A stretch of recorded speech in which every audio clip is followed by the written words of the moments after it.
Hello friends, स्वागत है आपका चिराग क्लासेस के ऑनलाइन यूट्यूब चैनल के ऊपर। तो फ्रेंड्स, कैसे हो आप लोग? आई होप आप सब बढ़िया होगे और अपना एसएससी जीडी भर्ती 2024 की यहाँ पे तैयारी में लगे होगे। तो फ्रेंड्स, आज का ये वीडियो आपका स्पेशली अनुच्छेद के ऊपर होने वाला है कि जो एसएससी जीडी में अभी तक जितने भी एग्जाम हुए उनमें अनुच्छेद के जितने भी सवाल पूछे गए हैं वो इस वीडियो के अंदर हम चर्चा करने वाले हैं। वीडियो बहुत ही ज्यादा इंपॉर्टेंट रहने वाला है क्योंकि आप सभी को पता है एसएससी जीडी में अनुच्छेद से प्रत्येक शिफ्ट में 1 से 2 सवाल पूछे जा रहे हैं। और अगर आप इस वीडियो के देख लेते हैं तो मैं गारंटी लेता हूं अनुच्छेद का जो 1 से 2 नंबर है, 2 क्वेश्चन होता है, वो आपको बिल्कुल सही होगा और फ्री के नंबर रहेंगे।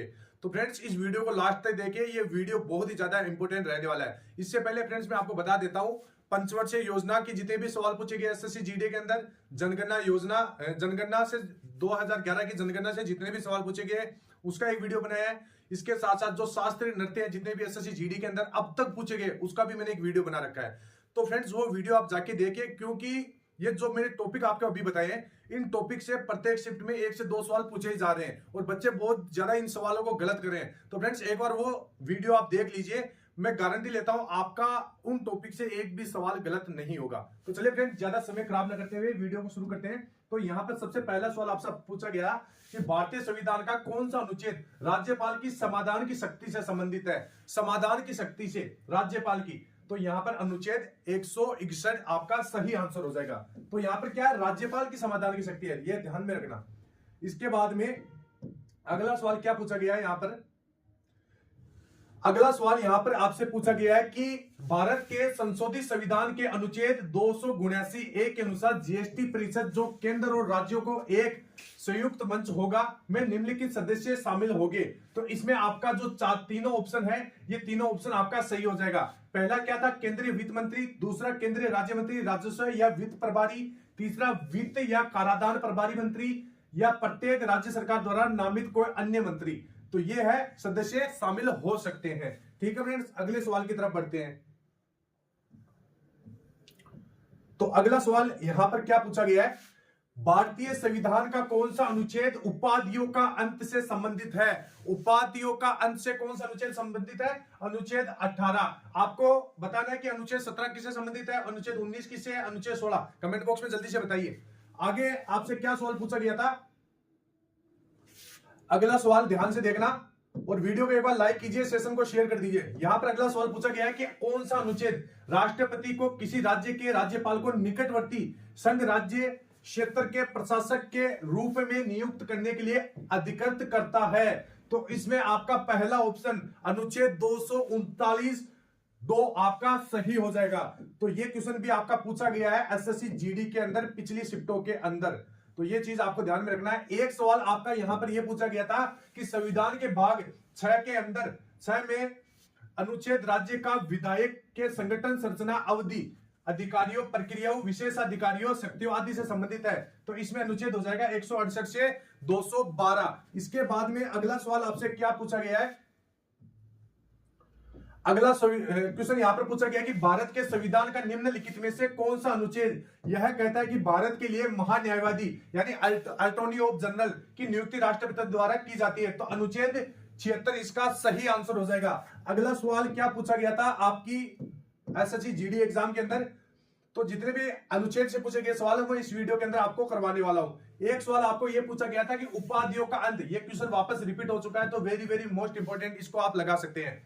उपाधियों का अंत उल्लेख निम्नलिखित में से किस अनुच्छेद के तहत किया जाता है? तो अनुच्छेद 18 इसमें आपका उपाधियों का अंत से संबंधित है। इसके बाद में अगला क्या सवाल पूछा गया है आपसे, अगला सवाल आपसे यह पूछा गया है कि भारतीय संविधान का निम्नलिखित में से कौन सा अनुच्छेद भारत के नियंत्रक एवं महालेखा परीक्षक के लिए स्वतंत्र कार्यालय का प्रावधान करता है? तो अनुच्छेद 148 इसका सही आंसर हो जाएगा। इसके बाद में एक सवाल आपका यह पूछा गया है कि यहां पर भारत के संविधान का निम्नलिखित में से कौन सा अनुच्छेद भारत के राष्ट्रपति को सजा या सजा के मामले में क्षमा करने का अधिकार देता है? तो अनुच्छेद यहां पर 72 आपका सही आंसर हो जाएगा, यानी राष्ट्रपति के समाधान की शक्ति इसमें निहित है। तो ये आपको ध्यान में रखना है। एक सवाल आपका यहां पर क्या पूछा गया था कि यहाँ पर कि भारतीय संविधान का कौन सा अनुच्छेद भारत के नियंत्रक महालेखा परीक्षक के कर्तव्य और शक्तियों से संबंधित है? तो अनुच्छेद 149 यानी 149 आपका इसमें सही आंसर हो जाएगा। तो ये आपको ध्यान में रखना है। अगला सवाल आपसे क्या पूछा गया कि भारतीय संविधान का कौन सा अनुच्छेद अल्पसंख्यक वर्ग के हितों के संरक्षण से संबंधित है? तो अनुच्छेद 29 आपका इसमें सही आंसर हो जाएगा। एक सवाल आपका यहां पर यह पूछा गया था, इसे ध्यान से देखना है कि भारतीय संविधान के अनुच्छेद 157 में कहा गया है कि किसी राज्य के राज्यपाल नियुक्त होने के लिए किसी व्यक्ति द्वारा निम्नलिखित में से कौन सी योग्यताएं पूरी की जानी चाहिए? तो सबसे पहले उसे एक भारतीय नागरिक होना चाहिए, यह भी सही है। उसने 35 वर्ष की आयु पूरी कर ली हो, यह भी सही है। मतलब इसमें आपका जो तीसरा ऑप्शन है वो आपका सही हो जाएगा। तो ये चीज आपको ध्यान में रखना है। इसमें एक सवाल आपसे यह पूछा गया था कि भारत के संविधान के निम्नलिखित में से किस अनुच्छेद के अनुसार सर्वोच्च न्यायालय अपने निर्णयों के आदेशों की समीक्षा कर सकता है? तो अनुच्छेद 137 इसमें आपका सही आंसर हो जाएगा। इसके बाद में अगला सवाल देखिए कि आपसे क्या पूछा गया कि यहां पर भारतीय संविधान का कौन सा अनुच्छेद भारत के उपराष्ट्रपति के पद को अनिवार्य करता है? तो उपराष्ट्रपति से संबंधित अनुच्छेद 63 आपका इसमें सही आंसर हो जाएगा। तो इस प्रकार के सवाल आपके एसएससी जीडी के अंदर पूछे जा रहे हैं। नेक्स्ट सवाल यहां पर देखिए, तो यहां पर पूछा गया कि भारत के संविधान का निम्नलिखित में से कौन सा अनुच्छेद कुछ दशाओं में गिरफ्तारी और निरोध से संरक्षण प्रदान करता है? तो अनुच्छेद 22 इसमें क्या लिखा गया है कि कुछ दशाओं में गिरफ्तारी और निरोध से संरक्षण प्रदान करना। तो यह आपका सही आंसर हो जाएगा। इसके बाद में अगला सवाल देखें, तो अगला सवाल यहां पर यह पूछा गया है कि भारत के संविधान के अनुच्छेद 103 के तहत संसद के किसी भी सदन की बैठक का गठन करने के लिए आवश्यक गणपूर्ति सदन के सदस्यों की कुल संख्या का खालिस्तान भाग है। तो 1/10वां भाग इसमें आपका सही हो जाएगा। तो इसका भी आप स्क्रीनशॉट ले ले, साथ के साथ ये क्वेश्चन आप देखते रहिए। एक सवाल आपका यहां पर यह पूछा गया कि भारतीय संविधान के किस अनुच्छेद में कहा गया कि भारत अर्थात इंडिया राज्यों का संघ होगा? तो अनुच्छेद 1 पहला ही अनुच्छेद आपका यह कहा गया है कि भारत अर्थात इंडिया राज्यों का संघ होगा। इसके बाद में अगला देखिए, यहां पर अगला क्या पूछा गया है कि भारतीय संविधान के किस अनुच्छेद के तहत मौलिक कर्तव्यों को परिभाषित किया गया है?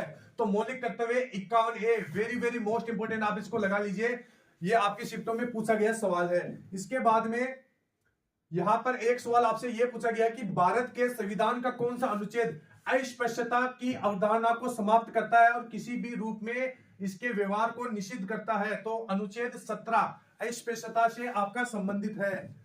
इसके बाद में अगला सवाल आपसे पूछा गया कि निम्नलिखित में से किस अनुच्छेद के तहत संपत्ति के अधिकार को कानूनी अधिकार के रूप में स्थानांतरित कर दिया गया है? तो अनुच्छेद 300A आपका सही हो जाएगा। तो यह चीज आपको ध्यान में रखना है।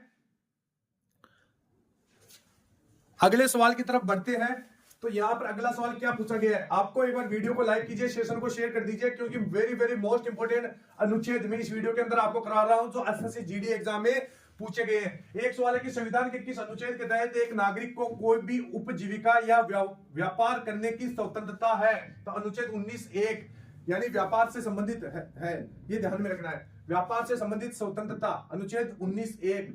इसके बाद में एक सवाल आपका यह पूछा गया है कि संसद के समक्ष बजट विवरण प्रस्तुत करने की संवैधानिक आवश्यकता भारत के संविधान के अनुच्छेद में दी गई है। तो अनुच्छेद 112 के अंदर यह बात कही गई है। इसके बाद में अगला क्वेश्चन देखें, तो अगला क्वेश्चन यहां पर पूछा गया है कि भारतीय संविधान का कौन सा अनुच्छेद राष्ट्रपति और उपराष्ट्रपति के निर्वाचन से संबंधित या सशक्त विषय से संबंधित है? तो अनुच्छेद 71 आपका राष्ट्रपति और उपराष्ट्रपति के निर्वाचन से संबंधित है। इसके बाद में एक सवाल आपका यह पूछा गया था कि भारतीय संविधान का कौन सा अनुच्छेद भारतीय नागरिकों के लिए विभिन्न मूल कर्तव्यों का निर्धारण करता है? तो अनुच्छेद 51A मूल कर्तव्य से संबंधित है। बार बार क्वेश्चन ये रिपीट हो रहा है, इसको आप मोस्ट लगा लीजिएगा। इसके बाद में एक सवाल पूछा गया कि भारतीय संविधान का अनुच्छेद 76 से संबंधित है तो भारत के लिए महान्यायवादी, ये भी बार बार क्वेश्चन रिपीट हो रहा है, वेरी वेरी मोस्ट इंपोर्टेंट, आप इसको लगा सकते हैं।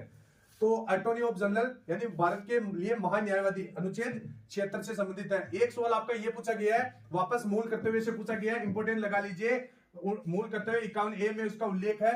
इसके बाद में यहां पर एक सवाल पूछा गया है कि भारतीय संविधान का निम्नलिखित में से कौन सा अनुच्छेद भारत के महान्यायवादी से संबंधित है? तो ये क्वेश्चन बार बार रिपीट हो रहा है। अटॉर्नी ऑफ जनरल अनुच्छेद 76 से संबंधित है। इसके बाद में आपसे क्या सवाल पूछा गया है?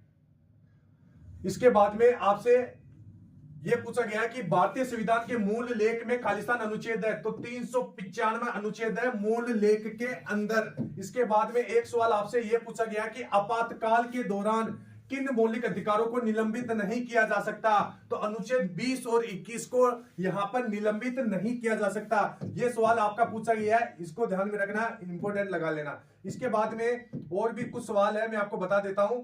यहां पर भारतीय संविधान का कौन सा अनुच्छेद प्राण और दैहिक स्वतंत्रता का संरक्षण से संबंधित है? तो प्राण और दैहिक स्वतंत्रता अनुच्छेद 21 के अंदर दी गई है। इसके बाद में एक सवाल आपका यहां पर क्या पूछा गया है?